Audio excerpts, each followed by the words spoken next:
Hello, learners. Welcome to the second lecture in this NPTEL course on Victorian literature.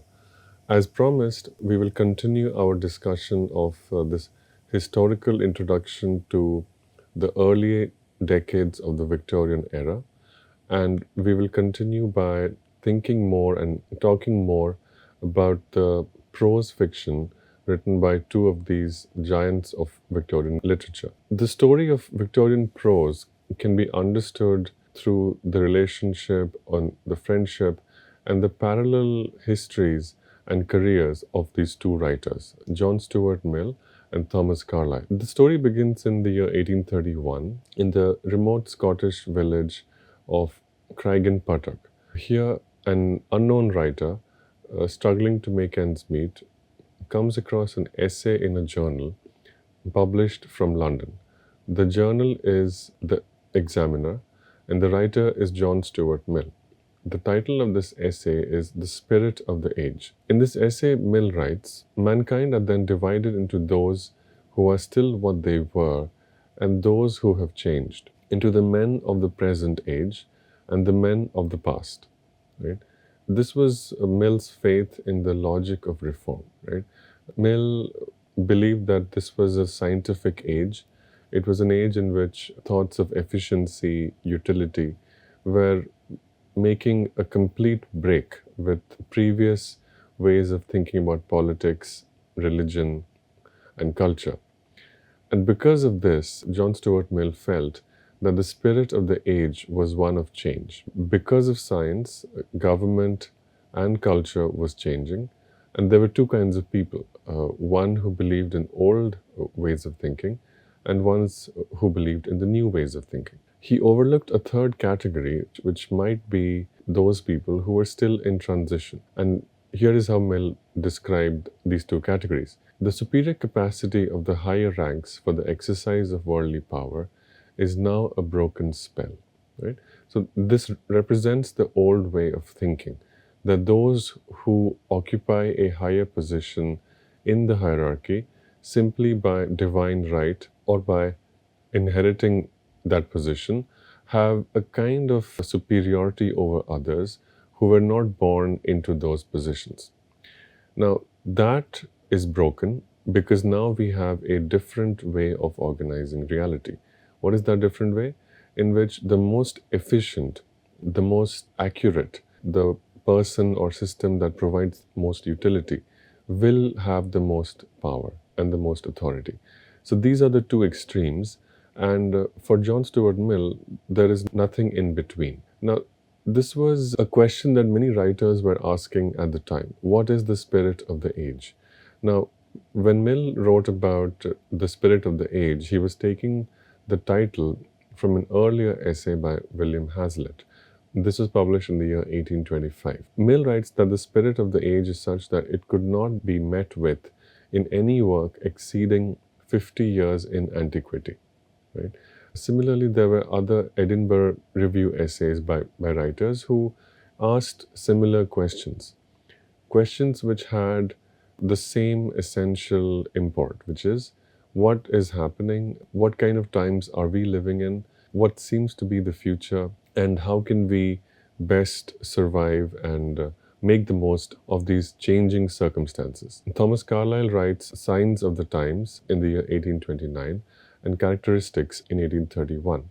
This essay, Characteristics, is inspired directly by John Stuart Mill's essay, The Spirit of the Age. In addition to Mill's essay on The Spirit of the Age, published 1831, Edward Bulwer also wrote England and the English, which I've just quoted in the previous lecture as well. What are the common features of these efforts to think about the present? They're all evidences of the fascination, if not indeed the obsession, with that process by which one becomes aware of something different and as yet not fully formed in one's own times. Right? So they are all writers who sense that something different is happening, but they are struggling to identify exactly what that is. And they also know that this different thing which is forming is still in its nascent stages. It has not yet taken shape. it is in a nebulous or somewhat vague shape.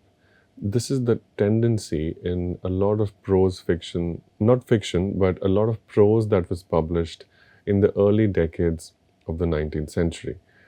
Prose that's tried to make sense of what is going on in these times. A lot of these writers also used medical metaphors to diagnose the confusion and or the sickness of the times they lived in. Thomas Carlyle begins characteristics with this sentence: "The healthy know not of their health, but only the sick." Similarly, John Stuart Mill writes, "The men of the present day rather incline to an opinion than embrace it. Few, except the very penetrating or the very presumptuous, have full confidence in their own convictions. This is not a state of health, but at the best of a kind of convalescence." To describe the ills of self-consciousness, Carlyle writes thus: "Had Adam remained in paradise, the sage of Chelsea succinctly observed, there had been no anatomy and no metaphysics."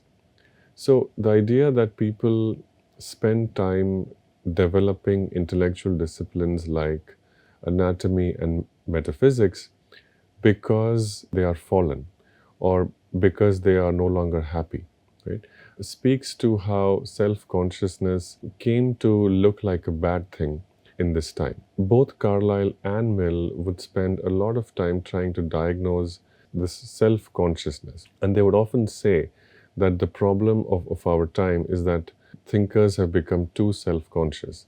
And yet they couldn't help but be self-conscious because they tried to understand the many changes that were unfolding around them. And just to quote one more writer in this trend of trying to understand and think about change, Edward Bulwer writes, "We live in an age of visible transition, an age of disquietude and doubt, of the removal of time-worn landmarks and the breaking up of the hereditary elements of society. Old opinions, feelings, ancestral customs, and institutions are crumbling away, and both the spiritual and temporal worlds are darkened by the shadows of change. The commencement of one of these epochs, periodical in the history of mankind, is hailed by the sanguine as the coming of a new millennium, a great iconoclastic reformation by which all false gods shall be overthrown. To me, such epochs appear but as the dark passages in the appointed progress of mankind, the times of greatest unhappiness to our species, passages into which we have no reason to rejoice at our entrance, save from the hope of being sooner landed on the opposite side." So this is a brief description of the trends in prose writing in the early decades of the 19th century. So in the early 1830s, a lot of intellectuals were trying to understand what was happening. They also tried to diagnose what they saw as problems in society around them. And just to return to our story, in the year 1831, an unknown writer in the small Scottish village encounters this essay, The Spirit of the Age by John Stuart Mill. This writer, who is unknown at the time, who is reading John Stuart Mill, is Thomas Carlyle. And Carlyle responds to what he reads in John Stuart Mill's essay by writing his own essay titled Characteristics in the year 1831. Here, Thomas Carlyle writes, "The old has passed away, but alas, the new appears not in its stead. The time is still in pangs of travail with the new." Right? Now, the difference between Mill's diagnosis of the spirit of the age as one of change and here is that Mill identified two kinds of people, the old and the new, because the force of change was so strong that people could either change or remain what they were. These were the only two options available for society in John Stuart Mill's vision. Thomas Carlyle, however, differs and gives a slightly different version of what's happening. For Carlyle, the problem is not so much that the change has happened and that everyone needs to change, but rather the problem seems to be that the change has not yet fully occurred and that it is unable to complete its own development. For Carlyle, the problem is a crisis of faith. There is an old world which is feudal and monarchical and which is based on absolute hierarchies. There is a new world which is republican, democratic, and which is governed by new laws, new thinking, and new science. It is also determined by a free market economy, by value determined by demand and supply. And the proponent of this world is, of course, Jeremy Bentham. For Carlyle, both of these worlds are not good enough. And both of these worlds have many problems. And the solution or the way to fix things or the way to help society move forward in an amicable and optimum manner is to produce a full-fledged critique of rationality as well as liberal individualism. And that's what Carlyle attempts in his own writing. His goal is to arrive at some kind of an ethical ground which is apart from all material rewards and to come at a conception of value which goes beyond contract and exchange. Now, it's important to note Carlyle's difference from Mill also emerges from the different backgrounds that both these writers came from. Mill was born into a radical, free-thinking, middle-class intellectual community in London, and through his father's connections, he secured comfortable employment at the East India Company, a position that provided him with a steady income and abundant time for writing. John Stuart Mill was what can be called a gentleman writer. That is, a person who did not have to do a job to earn a living, to earn a salary, who simply got a salary and had a lot of free time to develop their ideas. This was a remnant of an older time, of a feudal and monarchical time, when some people lived off the rent of their property and could devote all of their living and waking hours to intellectual and cultural pursuits. Of course, Mill was a radically new sort of thinker, so he was in tune and was connected to many new and democratic ways of thinking.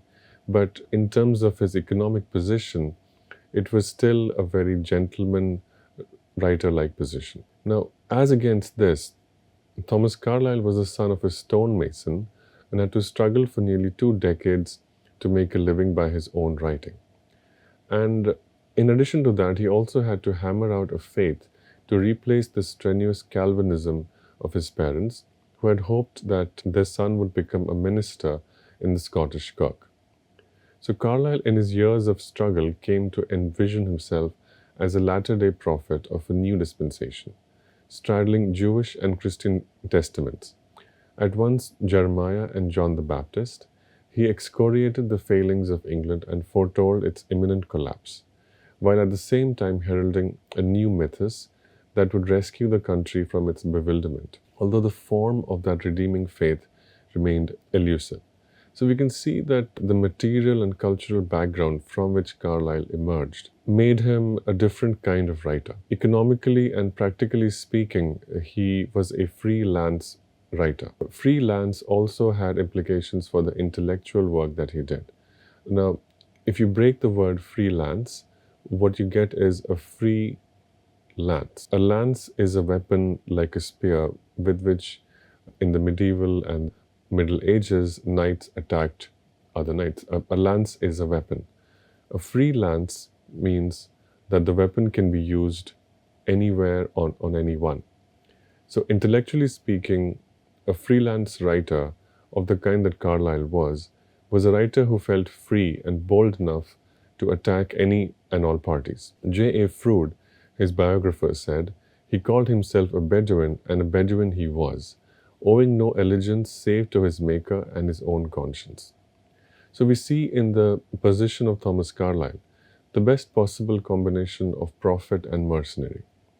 As against gentleman writer, which I used to describe John Stuart Mill, the phrase that's best used to describe Thomas Carlyle is a man of letters. Unlike a gentleman writer of the previous era, this man of letters had to earn his living through his writing. Now, in terms of intellectual and critical work, Thomas Carlyle saw himself as a prophet and defined his duty as a need to shock his contemporaries into a realization of their mistaken ways. He was a harsh critic of all holy cows, intellectual and cultural. Carlyle was a model of detachment from party, tradition, and unreflective allegiance of all kinds. Now, this writer in 1831 embarked on an ambitious new project. In his letters and diaries, he called it a book about clothes, and he often wrote that he was writing some nonsense. Now, this was a draft of a satirical book on clothes. Now, the obvious target of a book like this can be imagined to be the figure of the dandy. The dandy was used to describe a typical aristocrat who was oblivious to the suffering of real people and was much more concerned with the quality, the fabric, the tailoring, and the style of his clothes. And when Carlyle decides to write a book which satirizes and attacks this preference for clothes, he is attacking an older, more aristocratic way of thinking from the perspective of a more democratic and republican time. Philosophically speaking, however, it is also a very ambitious project. Clothes signify not just social class, but also clothes are a metaphor for human history and the evolution of culture. According to Carlyle, humankind was always struggling to find adequate vesture for its beliefs. Clothing is the appearance, and this is something that signifies how people think. Vesture which culminates in their conception of divinity. In the words of Carlyle, the thing visible, nay, the thing imagined, the thing in any way conceived as visible, what is it but a garment, a clothing of the higher celestial invisible? So, Carlyle is actually asking a deeper and larger question, which is how could present day England envision a new set of clothing, nobler and more truly spiritual than that of the dandy? This work was ultimately published with the title Sartor Resartus, and it is technically a novel, but it actually combines many genres. What are these genres? Sentimental romance, autobiography, sermon, the Bildungsroman, as well as a theological treatise. All of these genres combine to produce a text that is deeply felt and a multi-layered narrative of spiritual crisis and resolution. There are two narratives. The first is that of a man named Diogenes Teufelsdrock. This word from the German means God-born devil's dung, right? And this person was a professor of things in general at the University of Weissnichtstube, right, which translates as who knows where. So you can see that this is a savage satire. This is meant to mock in a very violent and satirical way certain very holier than thou intellectual traditions. Germany was the seat of higher learning. The earliest universities were established in Germany, and in Victorian England as well, Germany was the seat of all intellectual work. So, by naming one of his central characters, this title, the title has the word dung in it, also has the word devil in it, right? And by naming the university with this mocking title, who knows where, the writer is saying that intellectual work cannot be taken too seriously. Now, this narrative, the narrative of this professor, is paralleled by another narrative in which the life and career of this professor is reconstructed from random scraps of his writing, which are contained in a dozen large bags and which are bequeathed to a bewildered editor. Now, this editor is an English writer and is sufficiently skeptical. So, this editor represents the writer and the reader as well as the editor, and someone who is born out of the boom in journalism, which we have been discussing and which occurred in the early 19th century. Now, a frequently quoted section in Sartor Resartus, and the title, by the way, of Sartor Resartus is The Tailor Retailored, and sometimes it is also translated as The Tailor Made Whole Again. Basically, what it means is someone who is simply doing their job, and tailoring is seen as a labor. Someone who is doing their job, but doesn't have a very clear idea of what their labor means in the larger intellectual and spiritual context of their times, can be guided into turning their labor into something truly meaningful. Right? So, mindless drudgery can turn into a spiritual resolution. This is the larger conceit of the title, but literally, Sartor Resartus means the tailor retailored. A frequently quoted section in Sartor Resartus is a conversion narrative. This is titled Baphometic Fire Baptism, in which Truffelsdrock moves from the everlasting nay through the center of indifference to the everlasting yea.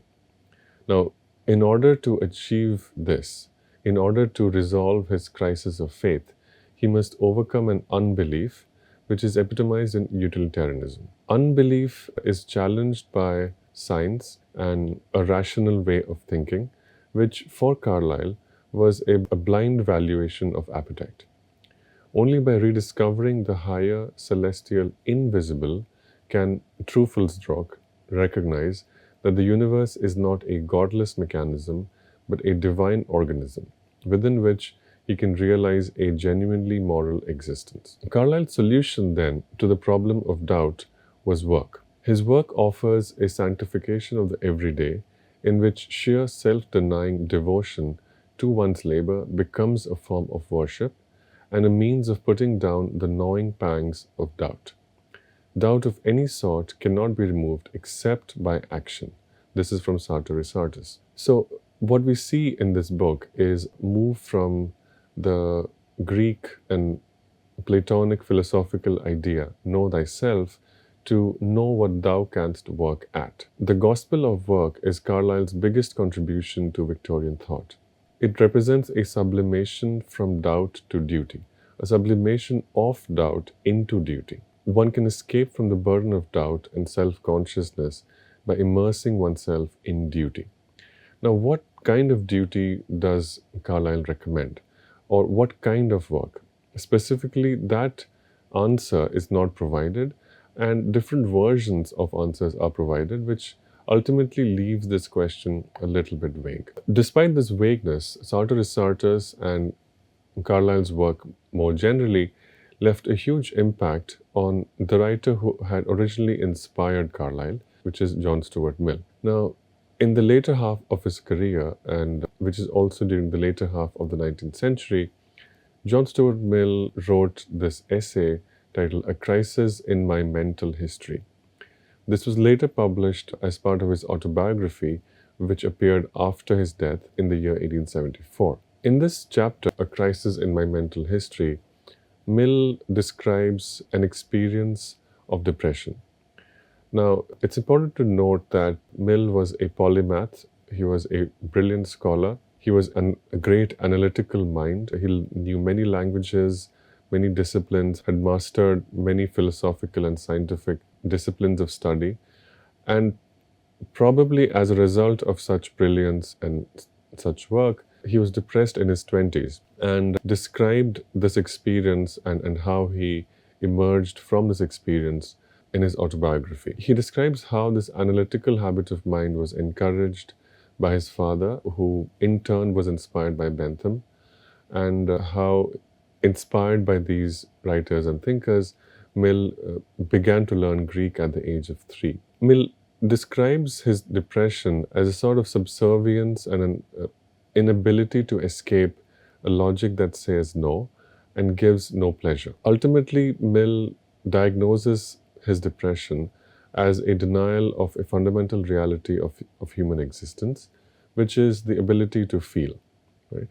And experiencing and surviving depression teaches Mill something about the mind. Mill's phrase to describe this approach to the mind, which would help him later in life and which he recommends in order to avoid depression, is, in Mill's words, the anti-self-consciousness theory. And in the quote, which is very famous and which is studied all the time, which comes from Mill's autobiography, reads thus: "Ask yourself whether you are happy, and you cease to be so. The only chance is to treat not happiness, but some end external to it as the purpose of life. Now, Mill gives all credit for this idea to Thomas Carlyle, and specifically the creative and experimental work which Sartor Resartus is. Later, Mill wrote about utilitarianism in a very different kind of light. He talked about the internal culture of the individual, and he tried to incorporate emotional life with Benthamism, which was all about productivity and efficiency. So this is a very new and unexpected move for a writer who was once a champion of utilitarianism. Incidentally, although there are no very overt connections between these two ideas, this is also the Mill who, in the late 1860s, wrote the essay on the subjection of women and was revolutionary and quite radical in demanding universal suffrage for women, that is, the right for women to vote. He made that demand in the late 1860s, and although it was not taken up and it failed to receive any support, it was still a quite revolutionary thought at the time. And it is possible to see how Mill was inspired by this thought of the human capacity for feeling in making that demand for the right to vote. In this later phase, when Mill wrote differently about utilitarianism and about Bentham, he also used phrases like emotional need and anxiety. These became important for Mill, who credited Carlyle and the Sage of Chelsea for guiding him towards a new and exciting analysis of human feeling and education. So, to conclude, we can summarize something about this decade when so much of what would later be characterized as the Victorian era began to take shape. This was the last decade actually, when thinkers as diverse as Carlyle, Mill, and Bulwer could agree on the confusions facing England. After this, these thinkers would go in many different directions. They would disagree, they would often fall out, and they would say of many bitter and hostile things to each other. But in the early part of the 1930s, as I've quoted some of their writings and the titles of their essays, they all agreed in being a little bit confused and trying to grasp at what was really going on. And they all, in their different ways, diagnosed the changes they observed around themselves. And they all gave different visions for how the century and how the future would shape. They understood better than their political leaders that the 1830s were not simply the residual after effects of a Georgian era, but the beginning of a new time. With this, we have concluded our historical introduction to the Victorian era. We will proceed by looking at some theoretical approaches to how the Victorian era can be defined and studied in the next lecture. Thank you.